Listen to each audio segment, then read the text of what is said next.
Here in the first one of exercise 9.1 it says find the area of each of the following parallelograms. हमें क्या दिए हैं, अलग अलग parallelograms दिए हैं and we have to find the area of each of them. तो सबसे पहले तो हमें पता होना चाहिए कि parallelogram की shape कैसी होती है.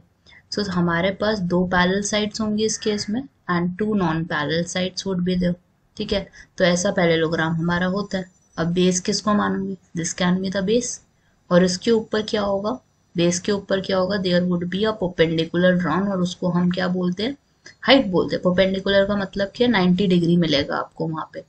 ठीक है, 90 डिग्री का कौन सा साइन होता है हमारा, this is the square representing 90 degree. ठीक है, अब फर्स्ट पार्ट में हमें क्या करना है, एरिया निकालना है पैरेललोग्राम का. So in this case it would be base into height.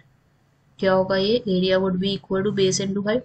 Base है आपका 7, हाइट इज 4, तो आपका क्या हो जाएगा 28 सेंटीमीटर स्क्वायर. बी पार्ट में आपके पास बेस कितना है 5 और उसके ऊपर स्टैंडिंग किसकी है, हाइट की. So that would be area is equal to base into height again. Base कितना है हमारा 5, हाइट कितनी है हमारी 3, so it will result into 15 centimetre square.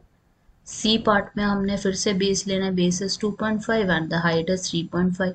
तो आपके पास एरिया कितना हो जाएगा इस केस में, it is 2.5 into 3.5. After multiplying 2.5 and 3.5 you would get the answer as 8.75 centimeter square.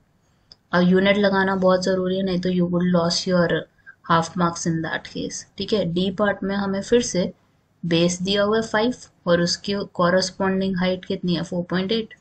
So area is equal to base into height which is 5 into 4.8 and multiplying 48 into 5 you will get 240.